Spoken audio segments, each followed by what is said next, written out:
2026 বিশ্বকাপ মিশন শুরু করলো 5 বারের বিশ্ব চ্যাম্পিয়ন ব্রাজিল, কিন্তু মরক্কোর বিরুদ্ধে প্রথম ম্যাচে 1-1 গোলে ড্রয়ে পয়েন্ট হারাতে হলো সেলেসাওদের।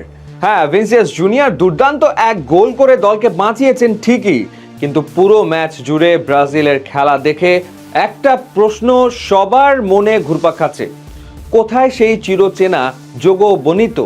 কার্লো অ্যানচেলোত্তির দল কেন মরক্কোর হাই প্রেসিং ফুটবলের সামনে এভাবে খেয়ে হারিয়ে ফেললো? উত্তরটা খুব সহজ, নেইমার জুনিয়র। কাফ ইনজুরির কারণে দলের বাইরে থাকা এই মহাতারকাকে কেন মরক্কোর বিপক্ষে প্রতিটা সেকেন্ডে মিস করলো ব্রাজিল? ট্যাকটিক্যাল দিক থেকে এই ম্যাচে অ্যানচেলোত্তির 4-2-3-1 ফরমেশনে বড় একটা ফাঁক ছিল। মরক্কোর কোচ মোহাম্মদ ওয়াহাবি ম্যাচটা শুরুই করেছিলেন অসম্ভব আগ্রাসী প্রেসিং দিয়ে। প্রথমার্ধে মরক্কো একচেটিয়া আধিপত্য বিস্তার করে। তারা ব্রাজিলের বক্সে 11 বার বল টাচ করে এবং হাফ টাইমের আগেই ব্রাজিলের পোস্টে 12টি শট নেয়। ব্রাজিলের মাঝমাঠে ক্যাসিমিরো একা হয়ে পড়েছিলেন, আর লুকাস পাকেতা ও গিমারায়েস ডিফেন্স লাইনে সাহায্য করবেন নাকি আক্রমণ সামলাবেন তা নিয়ে দ্বিধায় ছিলেন। এখানেই আসে নেইমারের ভূমিকা। নেইমার যখন নাম্বার 10 পজিশনে খেলেন, তিনি মরক্কোর এই মিডফিল্ড লাইনকে বাইপাস করতে নিচে নেমে আসেন।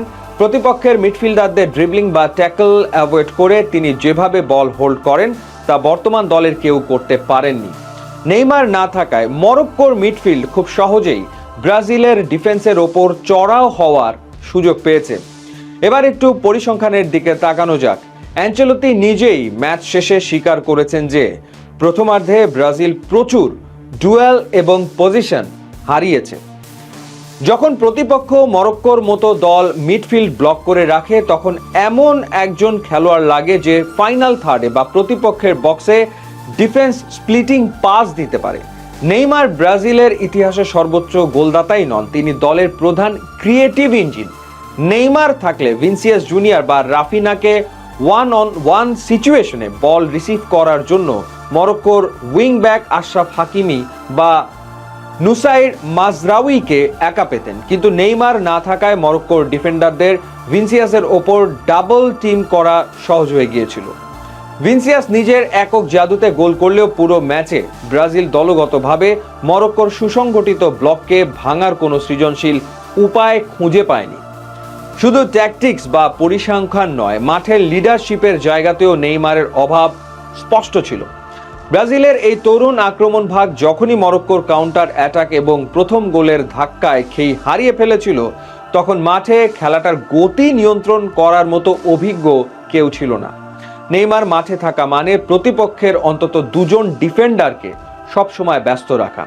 তিনি ফাউল আদায় করে দলের ওপর থেকে চাপ কমাতে পারেন এবং ফ্রি কিক বা সেট পিস থেকে ডেডলক ভাঙতে পারেন।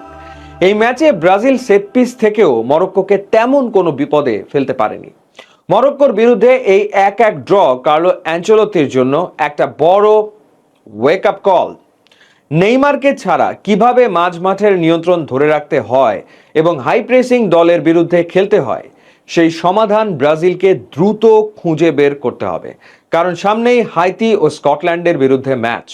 বাস্তবতা হলো, নেইমার বিশ্বকাপের ঠিক আগ মুহূর্তে ডান পায়ের কাফ ইনজুরিতে পড়েন, যে কারণে অ্যানচেলোত্তি তাকে স্কোয়াডে রাখলেও মরক্কোর বিপক্ষে প্রথম ম্যাচে মাঠে নামানোর ঝুঁকি নেননি। দীর্ঘদিনের এসিএল ইনজুরি কাটিয়ে 2025 সালে সান্তোসে ফেরার পর নেইমার নিজের চেনা ছন্দে ফিরে পাওয়ার আপ্রাণ চেষ্টা করছেন।